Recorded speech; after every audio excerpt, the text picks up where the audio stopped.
The vibe that I'm picking up right in here inside the room, this is something here na parang mysterious yet full of fantasy here. No, we're not being delusional, but this is what it is. No, kagaya na kung paano ko describe something mystical, something that feels magical, something na parang slow-mo yung peg, 'di ba? Slow-mo, fantasy, yung parang kulang na lang 'no, may bata na mag-ihip ng mga palobok. Yung mga bubbles gamit yung soap suds, gano'ng klase ng energy. Let us see, what is this all about? Thank you so much, Archangel Michael, Guardian Angels of Collective, for always being here every day. Presence ninyo, well appreciated talaga.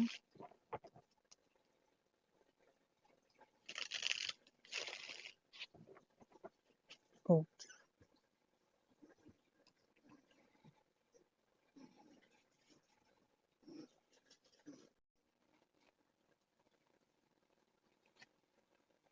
Oh! Wow! I love it. Wow! Wow!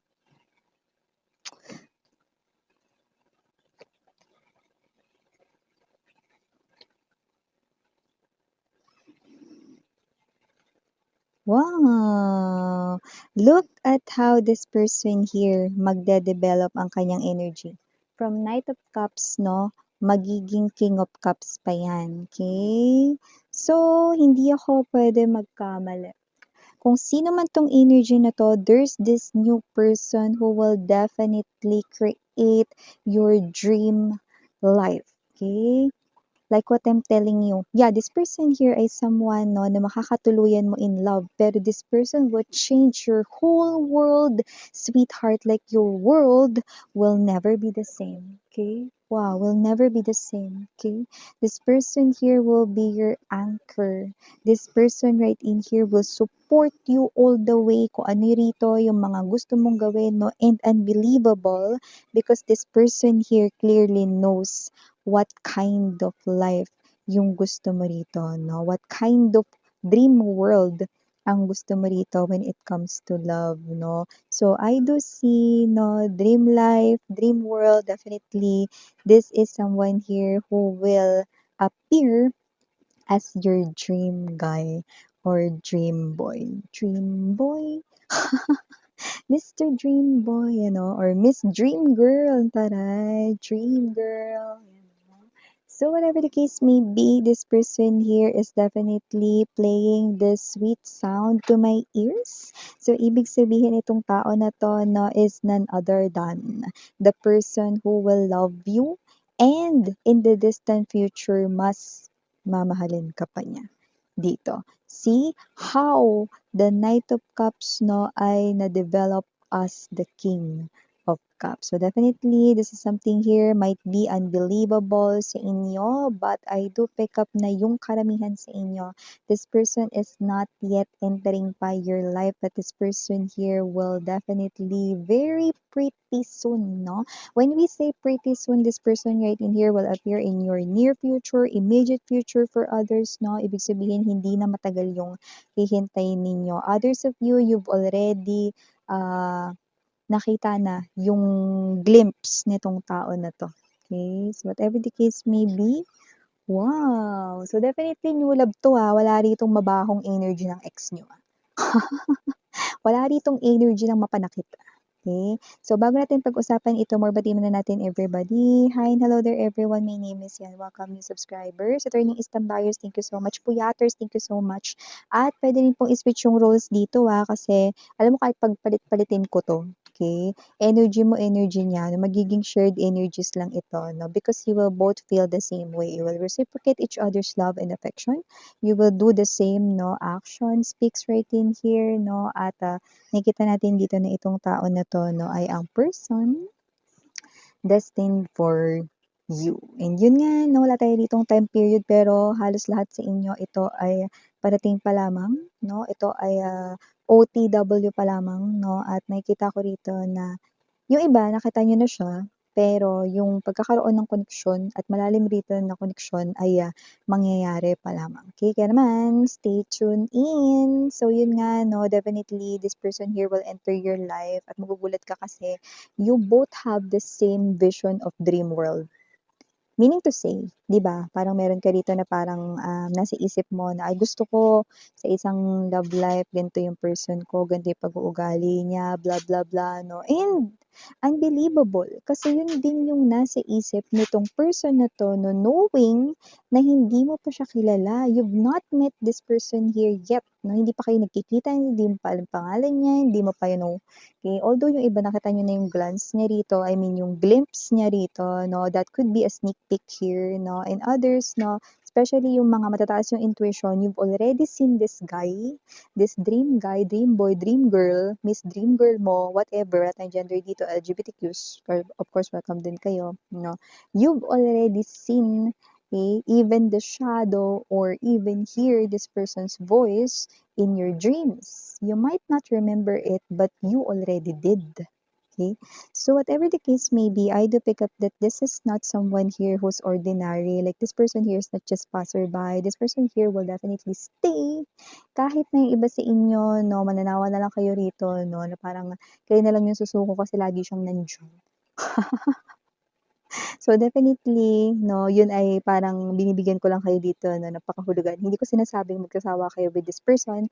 I'm just saying 'no, that no matter what happened, even though, yung mga sitwasyon 'no, na kahit magkaroon dito ng hindi pagkakaintindihan or pag-aaway 'no, which is normal 'no, hindi siya rito 'no, aalis. This person will stay, dito sa tabi mo and will try to understand you. That is how the King of Cups 'no, pinapakita sa'kin dito. And also, I do pick up that with the Ten of Cups energy, this person here also wants to build a happy family together here with you. And, iyan ay nasa kanyang mind na rito. So this person here, I don't know, maybe this person here loves nature. Baka na-try niya na mag-picnic o gusto niyang ma-try mag-picnic, okey? Or baka gusto niya rito magkaroon ng trip, road trip sa nature naman o kaya naman camping, mga gano'n. Or beach hopping, mga ganyan, 'no? Or trekking, mga gano'n. So, whatever the case may be. Because yung iba dito parang sporty yung tawag nito. Hindi naman yung as in may sports, puwede rin. Baka naglalaro rin dito ng mga sports kagaya ng basketball, badminton, 'no? Doesn't have to be that it is a player na manlalaro, na puwedeng isali sa Olympics. Yung simpleng nag-e-exercise lang, love, healthy lifestyle 'no, at hindi inaabuso yung body, gano'n. Okay, taking care of his or her health, because for this person, health is wealth. And I do pick up that whoever this energy is, this is the type of energy here na nakikita ko rito 'no, na wala kayong masasabi, magugulat kayo kasi parang nababasa niyo ba yung isip ko? Kasi parehas kami ng naiisip 'no. Maraming times na yung plano mo, yun din yung plano niya rito 'no. And when it comes to having that same mindset, high chance that this person here 'no, for some of you, this could be your twin flame soulmate. When we say twin flame soulmate, you came from one soul, no, it is being divided into half. So siya yung other half mo rito. So definitely I'm also sensing this yin and yang energy sa inyong dalawa. No, sa kanya meron, sa'yo meron, no. So definitely this is high chance twin flame mo. And also high chance din that this person here will come from malayong lugar. Okay, like let's say, in airplane pa yon or mahabang biyahe, kung bus man yan, train man yan, or pwede rin naman na via karagatan yan, cruise ship, no? Or pagitan ng dagat, whatever, malayo. Okay, yung panggagalingan niya, no? Pero, mapapalapit siya rito sa'yo. Okay, so kung sino man tong energy na to, this person right in here will give you not just the idea of having a forever, okay, but also talagang mararamdaman mo yun. Mararanasan mo yun and you will experience that kind of dreamland, dream world na dati ay pinaplano sinasabi mo sa mga maling tao na nakakonect mo with your past lovers na mga maling tao. Inuulit talaga miss yan, o mga maling tao na mga mapanakit, 'di ba? So definitely, this person here is far different from them. And this person right in here ay someone dito, no, na hindi lang ibibigay dito yung pangangailangan kagaya ng pagkain, mga sagot sa bills, bayarin, hindi lang gano'n, no, hindi lang your shelter and everything, no. But definitely, this person here will also feel your heart, okay, with too much happiness and you will be abundant with this person. Kasi hindi siya yung klase ng energy yung pabaya, okay? You will be well taken care of dito sa tao na ito. And by that time, I do see a past person will definitely text you, chat you, more likely chat because I'm sensing social media energy right in here. Okay, that person will message you, will try to, pull you back from this new reality that you're creating here for yourself. Na pero nakikita ko that you will totally reject that person. Strength card energy, Five of Pentacles, and you might end up na parang double dead ito, no? Iba-block mo na naman siya. So, nakailang bili na siya rito, no, ng SIM card or nakailang gawa na siya rito, no, ng email address na para mag-create ng Facebook, Instagram, or ano man yan, social media, whatever. Okay? And you will again block that person here because isa yun sa mga binabanggit ko kaninang maling tao. Okay? Pag maling tao, mali talaga. Hindi mo pwedeng ipilit na maging tama ang maling tao, 'di ba? So definitely, hindi ka nag-hesitate, hindi ka mag-hesitate, you will not have any doubt by rejecting this person here instantly. Okay? We have here temperance energy, lovers, and the king of cups. So definitely, lumalabas dito that with the lovers, you also have here, alam mo para magtina mo, this is the six of cups, this is the lovers here. And I do pick up that your connection here is not just ordinary connection, but this connection is somewhat meron kayong high chance past life encounters nitong tao na ito. And high chance na yung encounters na yun, hindi mo lang siya basta friend there, or hindi mo lang siya basta colleague, katrabaho there, or hindi mo lang siya basta neighbor, kapitbahay there, or whatever. But this person is also your lover way, way, way back then. Okay? Past life, it is. I'm talking about past life. Okay? The one na hindi mo maalalang meron or na-encounter mo. Okay? So, parang yung iba, to simply put it in, it means reincarnation, being reborn. But you do not need to remember. Others, merong parang gift. Pinapakita yung parang, what's this? Parang konting memory ng kanilang past life, no? Pero hindi nila alam that yun yung kanilang memory of their past life. Okay? So, ganong klase ng energy. Okay? Marami nang napatunayang ganyan, no? Alam mo, bigyan ko kayo sa example, no? Napanood ko yung isang, sa Amerika yon, no? There's this baby pa siya, pero yung kaya na magsalita. Baby kasi tawag ko kahit mga parang naglalakad na, basta nakakapagsalita. Sinabi niya na dati daw siyang pilot. Isipin mo, baby yun dati siyang pilot at binanggit niya yung pangalan niya, be. Tapos yung pangalan niya, no, I don't remember the name. Sinearch yun nung gumawa ng parang documentary na yun, may ganun talaga na nag-e-exist. See?